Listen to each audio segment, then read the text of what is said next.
Brought to you by TechnoSpark 20 series smartphones.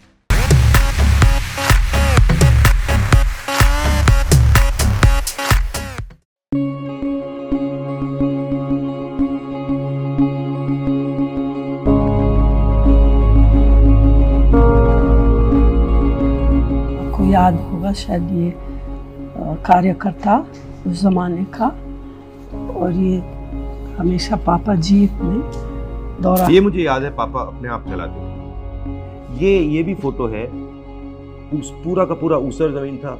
जब बारिश आती थी गांव के गांव ब्लॉक हो जाते थे। पापा ने वहाँ पे एक प्रोग्राम किया था, और ताप्ती इंडस्ट्रियल एस्टेट। और ये देखिए, एक तो डिफरेंस अभी काफी क्लियर है कि ये उस समय प्रधानमंत्री थे, मगर इनके सिक्योरिटी वाले यहाँ बिल्कुल नहीं। जब मैं 82 में गया था तो ये हालत थी।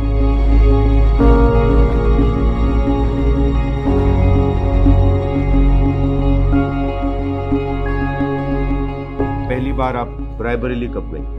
81-82 शुरू किया काम। हम लोग जाते थे मेडिकल कैंप के लिए। बहुत सारे अच्छे डॉक्टर लोग थे वहाँ के, दिल्ली के। सेवा करने के लिए ये लोग हमेशा मदद करते थे। हमारे परिवार का अमेठी रायबरेली से 100 साल का रिश्ता है। 1921 से पंडित जी उनका राजनीतिक जीवन शुरू किया, और एक किसान का लीडर था बाबा रामचंद्र। उनको मैसेज भेजा कि चलो मिलेंगे, और पंडित जी को अपना दुख बताया। मैं भी जाऊंगा, पंडित जी ने बोला।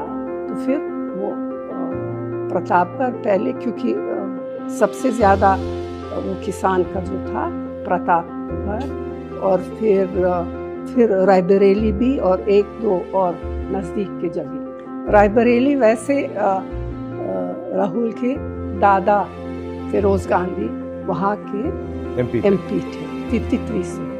परदादा ने अपना काम, अपनी पॉलिटिक्स रायबरेली में आंदोलन से शुरू की थी अंग्रेजों के खिलाफ।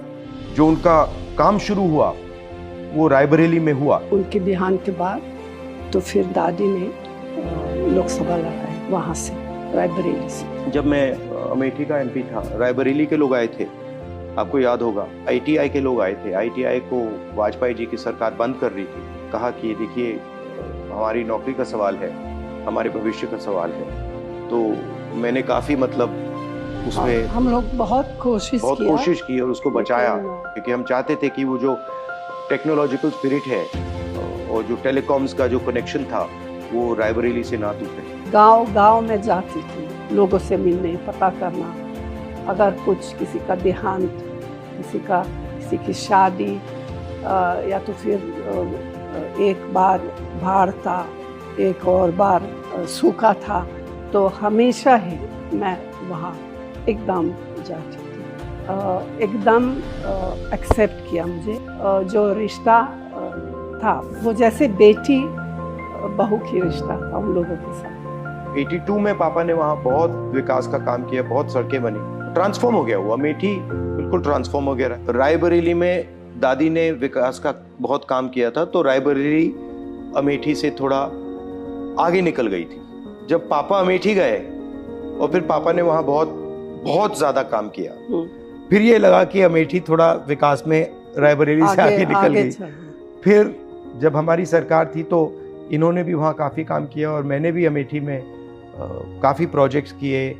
एक सड़क की कनेक्टिविटी, तो मेरी कोशिश थी कि ज़्यादा से ज़्यादा सड़कें, नेशनल हाईवेज, सीआरएफ सड़कें हम अमेठी में लाएं और अमेठी को बाकी देश से जोड़ें।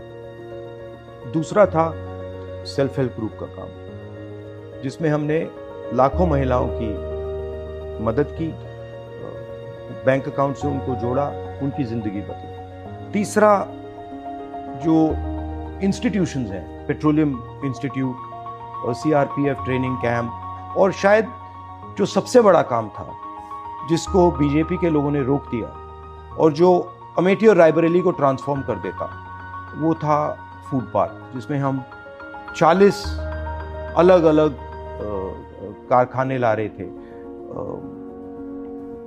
जो हॉर्टिकल्चर और एग्रीकल्चर से रिलेटेड थे। और मेरी सोच थी कि वो फूड पार्क अमेठी और रायबरेली का चेहरा ही बदल देगा, और उसको बीजेपी के लोगों ने रोक दिया। तो यही प्लान मेरा रायबरेली के लिए है कि रायबरेली को बाकी देश से जोड़ा जाए, वहाँ पे मैन्युफैक्चरिंग यूनिट्स और फूड प्रोसेसिंग की स्ट्रेटजी हो। जब मैं रायबरेली की बात करूं, अमेठी की बात करूं, तो जनता के दिल में जो है उसको अच्छी तरह सुनना और उस पर एक्शन करना। रायबरेली के लिए जो काम माँ कर रही थी और जो दादी ने किया उसको मैं आगे ले जाऊं, वो रिश्ता ही अलग है। एक प्रकार से पारिवारिक रिश्ता, दोस्ती का रिश्ता, एफेक्शन का रिश्ता है। तो जैसे मेरा माँ के साथ रिश्ता है, बहन के साथ रिश्ता है, वैसे ही वहाँ के लोगों के साथ हमारा रिश्ता है, वही फीलिंग है। खाना भी बहुत अच्छा लगता है मुझे। रायबरेली में जो वो दाल है, वहाँ पे दाल, अरहर की दाल, वो शायद कहीं दुनिया में नहीं मिलती है वैसी दाल। तो मेरे लिए ये दोनों कॉन्स्टिट्यूंसीज एक हैं। अमेठी और रायबरेली ने हमें सब कुछ दिया है। जब भी अमेठी रायबरेली को जरूरत होगी, हम वहाँ मिलेंगे।